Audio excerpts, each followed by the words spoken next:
Welcome to MustacheAndTheBeard.com. Two great geeks. Saving the world, one post at a time. And we are saving the world. Yes. My name is Louis Matos. I am the Mustache. We're here to do our Autopsy Plus number 4A, which is our Women's Empowerment Month version of the Disney Princess Collection. Yes, we're going to do the entire Disney Princess Collection. Not all in one video. Not all in one video because we don't want to be here until, the cows come home. But we're starting with this one. This is the first, and we'll continue. And I'm here with my buddy as always. Me? Yeah, you. Junior Figueroa here, a.k.a. The Beard, coming to you live from sunny Puerto Rico. Although it's not too sunny, right now it started raining. But who cares? We're in Puerto Rico. We're in the land of the tropics. Bikinis, beaches, bikinis, sunshine, bikinis. Did I mention the bikinis? Yes, bikinis. Bikinis. It's like you were wondering, like, if I was talking about you. Yes, Who else is here? I don't know. I hear voices. All right. I think they might be in my head. I think so too. So, Women's Empowerment Month, we're still there, going strong? Yes, and women are still going strong. Yes. So, Thank God. happy Women's Empowerment Month, or Women's History Month, as some people refer to it. Yes. I believe I prefer the empowerment. I do too. Yes. All right. So, what is an autopsy? What is an autopsy, or what is our autopsy? What is our autopsy? An autopsy video is when we take a product. Generally, it's a film, but it doesn't have to be, because we could do TV shows, we could do books. We take a product and we dissect it. We cut it open. We take out all the parts. We examine all the parts. We mix them up all together. We stick them back in there, shake it around, and see how it all comes out again. And hopefully it's not as gross as the way you described it. All right. But it is an autopsy. All right. That's what we mean with an autopsy. And this one is going to be an Autopsy Plus, because we'll be expanding through an entire property. Right. At the Disney Princess Collection. Right. And with an autopsy advance warning, we do we give away spoilers. Yes. Okay. So which should not be that difficult, because in every Disney movie they lived happily ever after. Right. So that should come as no surprise. Also, as we're starting from the beginning, this stuff has been around for a while. Yeah. I mean, it's nothing. 1937. And even then, a lot of Disney's products are based on Grimm's fairy tales, mythology, legends, and those have been going around. So it's not a case where we're giving any secrets away. You've heard these stories before. All right. So why the Disney Princess Collection? Well, why not? Okay. So Disney is a multinational mass media entertainment conglomerate, formerly known as Disney Brothers Cartoon Studios, then in 1926 as the Walt Disney Studio, then 1929 Walt Disney Productions, then 1986 the Walt Disney Company. So founded in 1923 by Walt and Roy Disney. So we are doing this because it is huge. Yes. This is taking over the world. Yes. And princesses, because we both have nieces. You have one. I have several. Yeah. You have a granddaughter. Right. I don't. I have two granddaughters. Oh, okay. Two granddaughters. Two? Nani. Oh, okay. And you have daughters. I have sisters. Yes. We love animation. We have cousins. We love animation, and Disney is a vast pop culture phenomenon. So. And all our female families, they all love Disney. Yeah. So, and the princesses, who doesn't love a princess? You're talking about Disney being big? Disney World? It has its own zip code. It has its own post office. That's how big Disney World is. All right, and so we're discussing the Disney Princess line, which is a toy line Right. concept Right. that started in 1999. Which is, it's funny because we've heard of Disney princesses, for decades. But in reality, as a concept, it's only been since 1999. Yep. And Tinkerbell was one of them until they decided, you know what? 6 years later, they decided to take Tinkerbell out and say, let's make a fairy line. Yes. Yes, and she's the first of a whole fairy line. Yes. So it is, for us, it is an excuse to talk about these Disney movies. And hopefully we're going to have fun with it. Right. Absolutely. Stick with us. It only gets better. Woo-hoo! It's Autopsy Plus 4A. And so, as always, we always do background first. Right. Okay, so Snow White and the Seven Dwarfs is the first of the Disney Princess line, 1937. That's a long time ago. But you know something? The animation stands up. It does. Okay, so it's an American animated musical fantasy film produced by Walt Disney Productions and released by RKO Radio Pictures. It is based on the 1812 German fairy tale, like you were talking about. 1812. So if you don't know this story, come on. So it's told by the Brothers Grimm, and it was the first full-length, traditionally animated feature film, and the first Disney animated feature film. So a lot of firsts. So, we can already start hinting that it might be, when we do animation for Campy. Yeah, why not? Why can't that Campy be included? We do all the other genres. Yeah. Classic video library. Yeah, why not?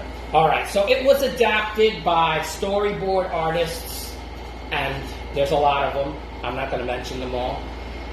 However, David Hand was the supervising director, and there were a slew of other directors that did like small parts. So because of that, it's kind of, and because there's so many, I can't begin to give credit.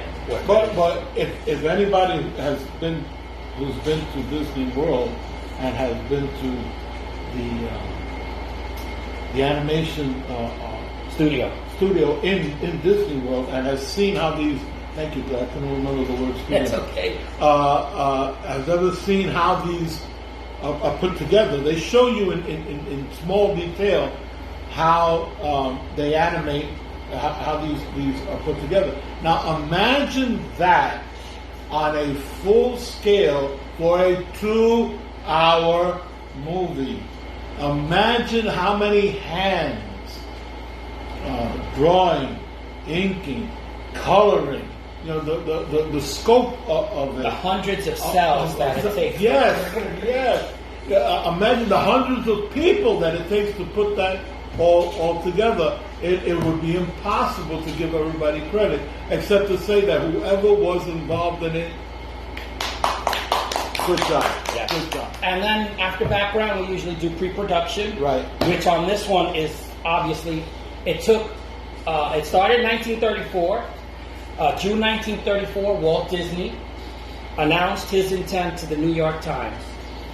He said, it's only going to take me $250,000 to do this. Boy, was he wrong. His wife and his brother attempted to talk him out of it. He thought it would be just $250,000. I mean, that's all it's going to be. It cost $1.5 million at the end of the project. He was made fun of. He was forced to mortgage his home to get the project completed, and a lot of people were calling it Disney's folly because it was taking him 3 years to get it all done. And nobody had ever done this before. I mean, think about Everybody done short animation. Yes, everybody knew what a cartoon was. Everybody knew what an animated short for the theater was. Nobody had ever done an animated full-length movie. And despite now, you got to remember that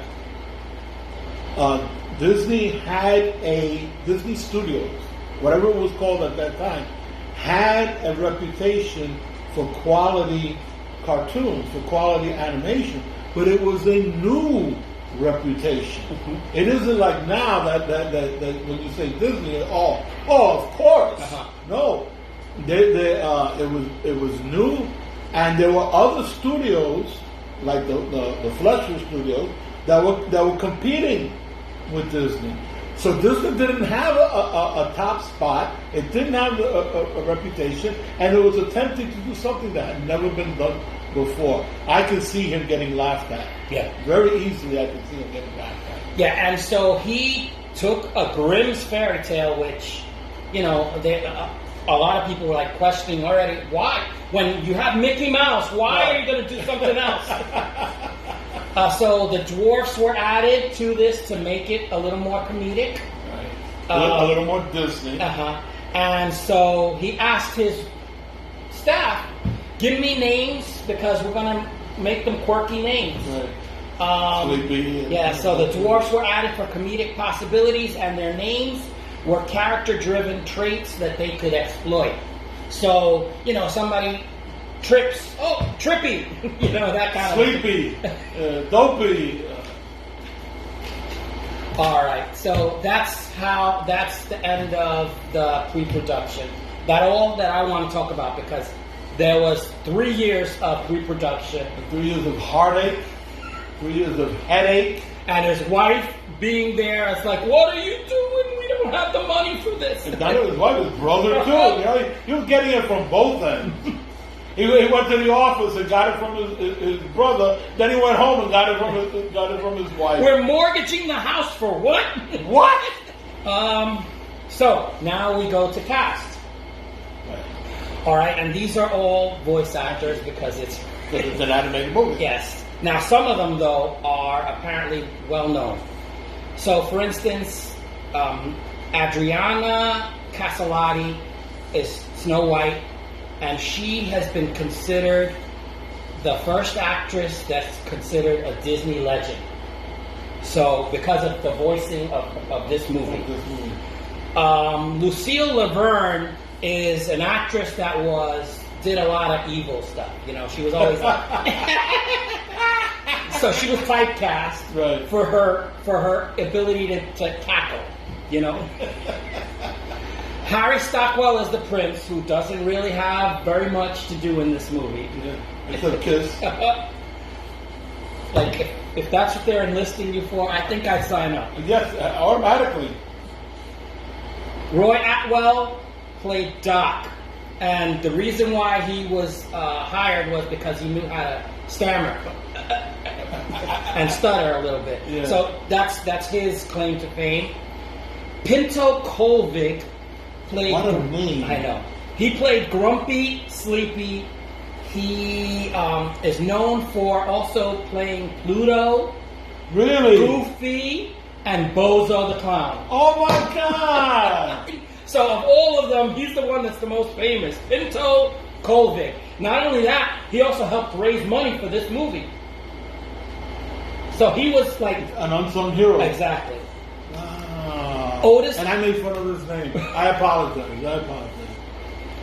Otis Harlan played Happy. Scotty Matraw played Bashful. Billy Gilbert played Sneezy, he is the best known actor of the bunch because he's played over 200 roles in TV and theater and movies. So yes, in addition to being the voice actor over here of Sneezy, and he's known in acting circles as William Gilbert Barron, as opposed to Billy Gilbert. All right, Eddie Collins and Jimmy McDonald played Dopey, which is weird because Dopey doesn't say much. Right, so why do you need two actors? Well, one does the vocal effects of Dopey, and the other one did the live action reference. So, so that the artist could draw. Oh, right. Right. So, of course, all these complexities of acting. This is before we had rotoscoping. Uh-huh. So, yeah. Well, they did some, but not. But it was one of the effects that they used. Right. Maroney Olson played the magic mirror, which who's the fairest of them all? Stuart Buchanan is the huntsman, and those are all the actors in this movie. Wonderful. Yes, thank you. Wonderful. Yeah. All right, so now it's the plot. All right.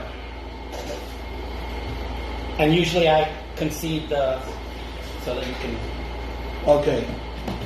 This is the basic plot to Snow White. We're not going to go into a lot of details, okay?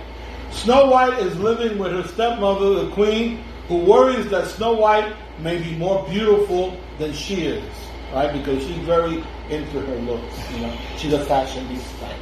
So she has her work as a scullery maid. I guess the thinking is that having her work as a scullery maid will ugly her up. Yeah, dirty her face. Dirty her up. Right? So then she asks her mirror, who is the fairest of them all? The mirror usually says, you are queen. You my queen. You are. That's right. The voice. You the queen are the fairest of them all. When the day arrives that she's not the fairest, right? That Snow White is the fairest. Snow White has hit puberty. She's hit puberty. She's blossomed. She's bloomed, right? She calls for the huntsman. Call! Get me the huntsman. So then,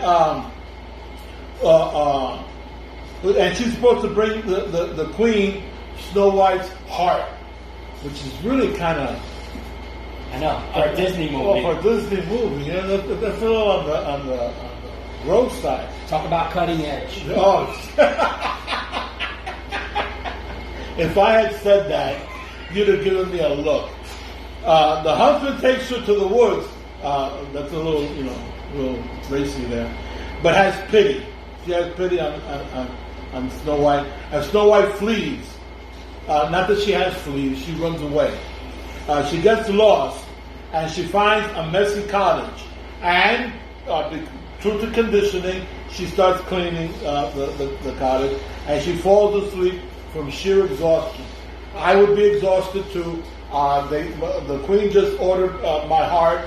The huntsman, I had to run away from the huntsman, and then I find this cottage, and I got to clean, and without a coffee break or a cigarette break or anything. So she falls asleep from exhaustion. Now, where's the union when you need them? She needs to talk to her union rep, I swear. So then, who's the cat? Who owns the cottage? The Seven Dwarfs. Huh? So the dwarfs return, and they work while she cleans. Because why? This is 1937, and the men work while the women clean. Yeah. Right? The women don't work. The women don't work. That's not work. Women clean. They do it from the kindness of their heart. And it's natural for them. It's natural. This is sarcasm, all right? Yeah, please. Just because there's two men sitting here saying this, don't think that listen. we got female members of our family. They will kick our butts. And then eventually the queen tricks Snow White into biting an apple, right? A poison apple, and this puts her into. Yeah, she found out that the huntsman was lying to her. Right. He brought her a pig's heart. God, man, this is so. That is so gross. Disney. That is so gross. Anyway, so she tricks Snow White into biting from this poisoned apple, and she falls into a death-like coma.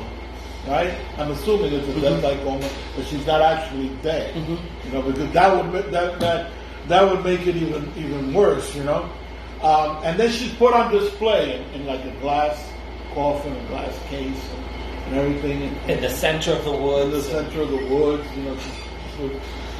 put on display.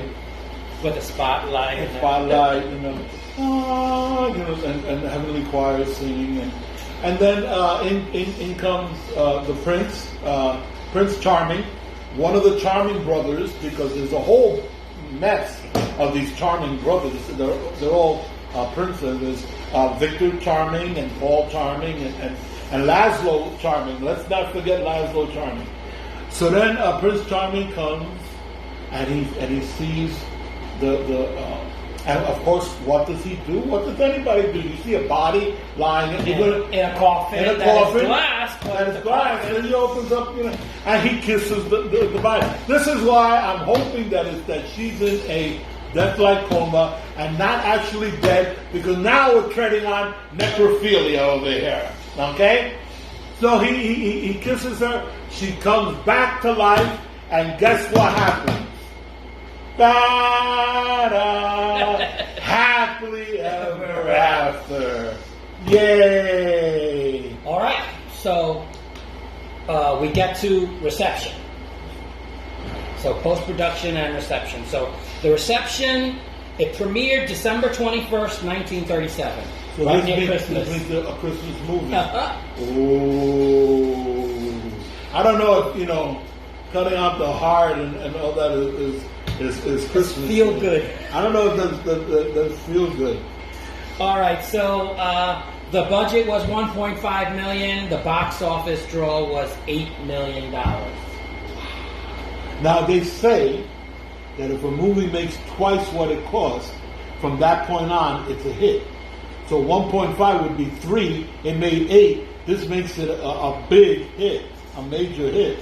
Wow! So all those people who are laughing at this thing, yeah, eat your heart out. Eat your heart out. Eat your heart out. It went home, honey. And not only I saved the house, I saved the money for the kids' tuition. College fund. College fund. I saved the money for the kids' college fund.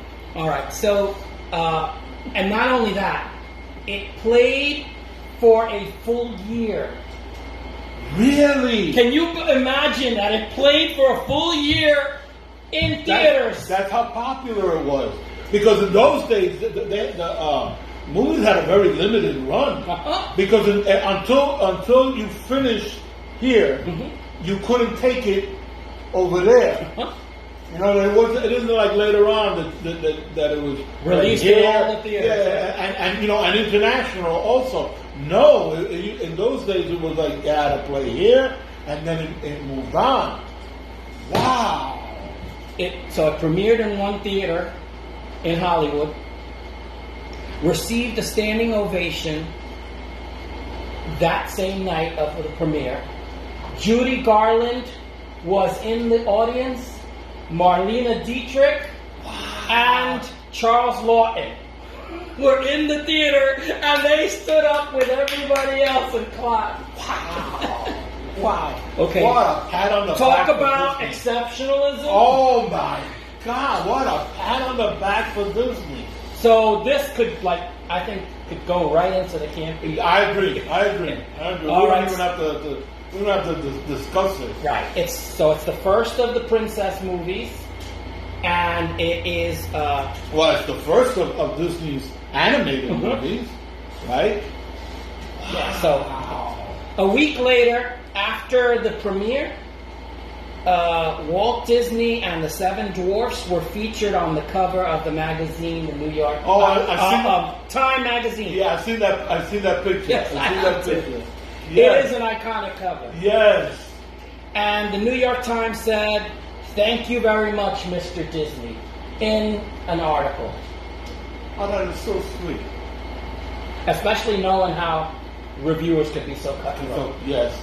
And how desperate he must have been by oh my God, he must have been on his knees the night before the premiere. He must have been on his knees. Oh, my wife will divorce me. I want my kids to go to college. All right. Last thing I wanted to add to all of that in 1939, 2 years later, at the 11th Academy Awards, Walt Disney was given the Academy Honorary Award for this movie and pioneering a brand new entertainment field.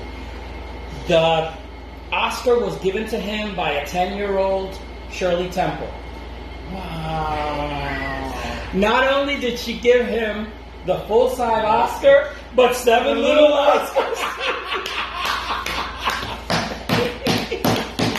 I love it. Yes. I love it. Who says the Academy Awards does not have a sense of humor? That's fantastic. Yeah, so this definitely is one of those movies that is exceptional. So, ready to do ratings and recommendations? Absolutely. I'm ready to do ratings and recommendations. Go ahead. What say you? Well, I think by now everybody should be not surprised by my recommendation. I recommend the movie. I recommend seeing this movie. If you've seen this movie before, and I'm sure you have, I'm sure all of us have, but there's a good chance that you haven't seen it for a long time. All right? Watch it again. If in the past you watched it with your children, watch it with your grandchildren. Watch it with your children. Make it a family moment. It is worth it. It deserves it. And you deserve the pleasure of seeing it in that way. Okay? I wholeheartedly recommend this movie. And in our rating scale of Grey Geeks, I give it 5. 5 Grey Geeks. 5 Grey Geeks. 5 out of 5. 5 out of 5. Almost perfect. Well, it is perfect. Perfect, yeah. I think this is a beautiful movie. I remember watching it for the first time as a little kid, and then, watching subsequently, just as you mentioned, with your children.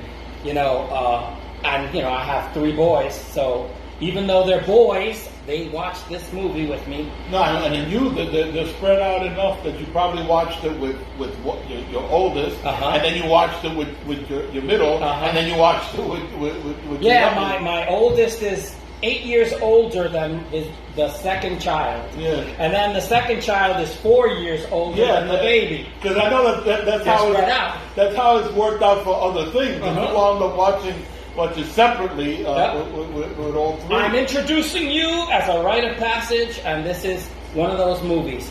The themes are beautiful. The animation stands up. It stands up. Believe me, people. Yeah, and the music is another thing that we did not mention. Right. Hi ho, hi ho. Off to work we go.